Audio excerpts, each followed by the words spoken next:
क्रोध महाचांडाल होता है। व्यक्ति को सोच समझकर क्रोध करना चाहिए, क्योंकि क्रोध मनुष्य की बुद्धि का हरण कर लेता है। ऐसा ही एक वाक्य है कि गंगा के किनारे एक साधु अपनी कुटिया बनाकर रहते थे। एक दिन उन्होंने अपने कपड़े धोए, धूप अच्छी थी, वहां गंगा के किनारे रेत पर सूखने के लिए डाल दिए। तब स्वयं नहा धोकर अपनी कुटिया में जाकर बैठ गए। तभी एक चांडाल आया, वहां उसे भी गर्मी लगी रही थी। उसने सोचा गंगा जी के शीतल जल में स्नान कर लेना चाहिए। स्नान करने के पश्चात बाहर निकला तो सोचा कपड़े मेले हो गए हैं, इन्हें भी धो लूं। बस कपड़े धोने लगा। कौन धोने लगा कपड़े? चांडाल। कपड़े धोने की आवाज सुनकर कुटिया में पहुंची तो साधु ने सोचा कि कपड़े कौन धोता है। बाहर आकर देखा तो एक चांडाल कपड़े धो रहा है। यह भी देखा कि उसके कपड़ों से उड़ने वाले छींटे साधु के सूखते हुए कपड़ों पर गिर रहे हैं। बस फिर क्या था, साधु के सर पर क्रोध चढ़ गया। दौड़ते हुए वह साधु चांडाल के पास पहुंचा और गालियां देता हुआ बोला, तू अंधा है क्या चांडाल? चांडाल होकर यहां कपड़े धोता है। तेरे अपवित्र कपड़ों के छींटे मेरे कपड़ों को अपवित्र कर दिया है। आगे बढ़कर 3-4 चपत चांडाल के मुंह पर लगा दी। चांडाल हाथ जोड़कर खड़ा था। साधु महाराज चिल्लाकर बोले, फिर मत आना इधर। साधु महाराज बूढ़े और दुर्बल थे। चांडाल था हष्ट पुष्ट और बलवान। साधु बाबा थक गए, हांफने लगे। गर्मी जोर लगी थी और गर्मी लगी तो गंगा में पहुंचकर फिर दोबारा नहाने लगे। चांडाल को भी मार खाकर पसीना आ गया था, वह भी गंगा में कूद पड़ा। साधु बाबा ने चिल्लाकर कहा, अभी तो पसीने से तर हो रहे हो, एकदम गंगा में कूद पड़ने से सर्द गर्म हो जाएगा तो मारा जाएगा। और तू फिर तो नहा चुका था, अब क्यों नहाता है? यहां पर चांडाल ने बहुत अच्छी बात बोली है, इसको ध्यान रखना। चांडाल क्या कहता है? चांडाल कहता है, महाराज अभी आप भी तो नहा चुके थे, आप क्यों नहाते हैं? तो साधु ने कहा, मुझे चांडाल ने छू लिया था इसलिए नहाता हूं। और चांडाल क्या बोलता है? चांडाल बहुत अच्छी बात कहता है। चांडाल कहता है, और मुझे महाचांडाल ने छू लिया था। महाचांडाल कौन? कि मुझे आपके क्रोध ने छू लिया था, इसलिए मैं नहाता हूं। वस्तुतः यह क्रोध महाचांडाल है, सब कुछ बिगाड़ देता है। जहां उत्पन्न हो जाए वहां सर्वनाश कर देता है, कुछ भी शेष रहने नहीं देता। प्रसन्न चित्त निर्मल चित्त वह है जिसमें क्रोध नहीं है।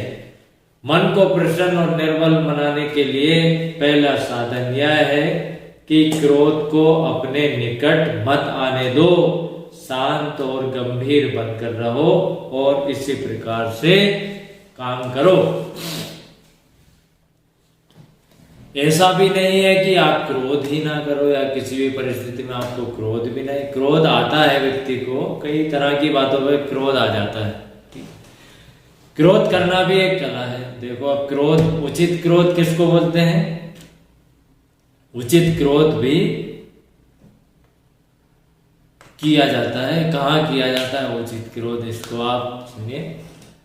महाराज रणजीत सिंह के जनरल सरदार हरि सिंह नलवा कश्मीर में थे। जब उन्हें महाराजा का संदेश मिला कि पठानों की फौजें अटक के पास आ गई हैं, वहां पहुंचे, उन्हें हटाओ। सरदार हरि सिंह नलवा तेजी के साथ कश्मीर से अटक की ओर बढ़े। वह गढ़ी हबीबुल्लाह के मार्ग में एटवावाद की ओर बढ़ रहे थे कि दोमेल के निकट रहने वाले पठानों ने मार्ग देने से मना कर दिया। नलवा ने कहा, तुम क्या चाहते हो? तुम्हारे साथ मुझे लड़ना नहीं है। पठानों ने कहा, लड़ना तो हम भी नहीं चाहते, परंतु हमारी कुछ शर्तें हैं। पठानों ने कहा, आज शाम को हम आपस में फैसला करके बताएंगे। नलवा ने कहा, कोई बात नहीं, आप शाम को बता दीजिएगा, हम कल चले जाएंगे। परंतु जिस बात को नलवा ने मजाक समझा था वह उसके लिए समस्या बन गई। शाम हो गई, कोई शर्त बताई नहीं गई। दूसरे दिन भी शर्त तय नहीं हुई, तीसरे दिन भी नहीं हुई। पठान मार्ग रोके खड़े थे। नलवा जी उनसे बिना लड़े आगे बढ़ना चाहते थे। समय व्यतीत होता जा रहा था, शर्तों का निर्णय होने में नहीं आता था। हरि सिंह नलवा चकित थे कि करें तो क्या करें। लड़ना हम चाहते नहीं हैं और पठान है कि कोई भी शर्त बता नहीं रहे हैं। ऐसे ऐसे कई दिन बीत गए। 1 महीने के आसपास की बात हो गई।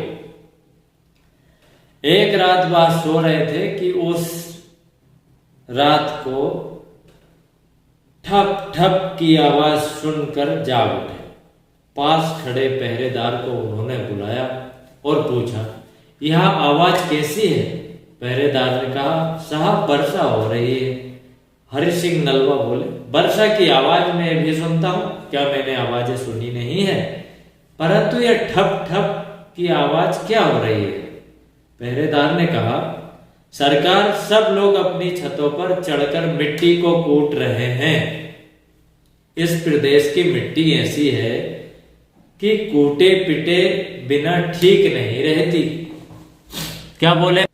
तो क्या बोले सैनिक? इस यहाँ पे एक बात ये सही है कि सैनिक ने क्या बोला कि यहाँ की मिट्टी कैसी है? यहाँ की मिट्टी ऐसी है कि बिना कूटे पिटे बिना सही नहीं होती।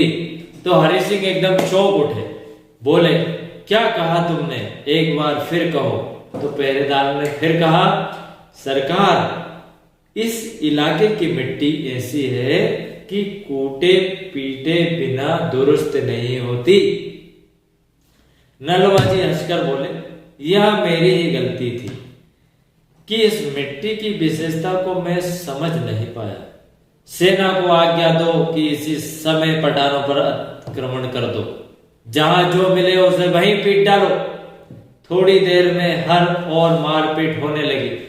प्रातः काल होने से पहले कितने ही पठान गर्दनों में पल्लू ढाके उनके पास आए। हरि सिंह नलवा गरज कर बोले, क्या चाहते हो?